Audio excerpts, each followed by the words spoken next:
مگر یہ اپنا گھر بنے کیسے؟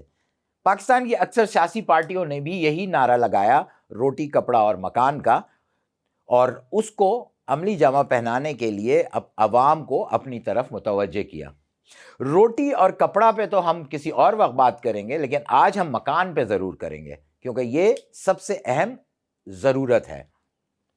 آج کی بات ہم بلڈرز مافیا کے حوالے سے کرنا چاہتے ہیں، لیکن ہم اس بات کا پورا خیال رکھیں گے کہ کسی کی دل آزاری بھی نہ ہو۔ نیریٹو کا ہمیشہ سے ایک اصول رہا ہے کہ وہ کوئی بھی ٹاپک کو اگر چھیڑتی ہے تو بغیر ریسرچ اور بغیر ثبوت کے کبھی بھی نہیں کرتی۔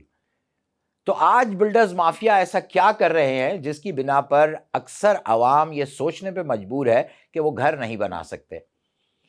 دراصل بلڈرز مافیا کا اپنا ایک رول ہوتا ہے کسی بھی اکانومی کے اندر، اور میرا ماننا یہ ہے کہ آج کی بلڈرز مافیا کی وجہ سے پاکستان کی اکانومی کے اندر بہت سارا بگڑاؤ آیا ہے۔ وہ بگڑاؤ کیسا ہے؟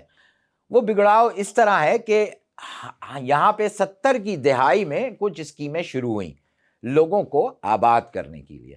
جب یہ 70 کی دہائی میں اسکیمیں شروع ہوئیں تو اس کے اندر ڈیولپر، بلڈرز، یہاں تک کہ پراپرٹی ایجنٹ تک کود پڑے۔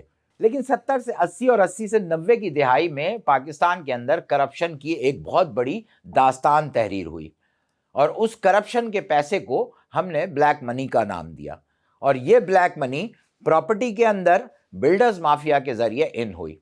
یہ بات کون نہیں جانتا کہ جب بھی آپ کسی فلیٹ کو بک کرنے جاتے ہیں یا کسی گھر کی اسکیم کو بک کرنے کے لیے جاتے ہیں تو آپ کو ایڈوانس دینا ہوتا ہے، اور ایڈوانس کے ساتھ ساتھ آپ یہ بھی کرتے ہیں کہ اس کے مختلف قسطوں میں پیسے دیتے ہیں۔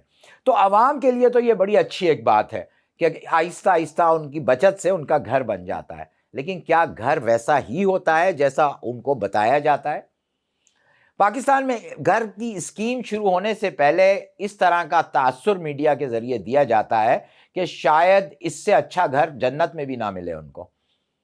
جی ہاں، خوبصورت بلڈنگ ہوگی، بڑے بڑے بیڈ رومز ہوں گے، لیونگ روم ہوں گے، اچھی گیلریز ہوں گی، باہر کا نظارہ خوبصورت ہوگا، اور ان گھروں کے جو قیمتیں ہوتی ہیں وہ آسمان پہ ہوتی ہیں۔ 70 اور 80 اور میں یہ کہوں کہ 90 کی دہائی میں جن لوگوں نے پراپرٹی کے اندر قدم رکھا اور اس طرح کی ہاؤسنگ اسکیمز بنائیں وہ کسی حد تک تو کامیاب ہوئیں، لیکن اس کے بعد یہ فارمولا بالکل بدل گیا۔ یہ فارمولا انڈکٹ ہوا ایک مارکیٹنگ ایجنسیز کے ذریعے۔ ان کا کام یہ ہے کہ وہ لوگوں کو ڈھونڈتے ہیں اور اس میں انویسٹمنٹ کراتے ہیں، تو یعنی وہ جو خواب تھا وہ تو پیچھے رہ گیا، اور انویسٹمنٹ کے حوالے سے زمین اور اس پہ بنا ہوا گھر اہمیت اختیار کر گیا۔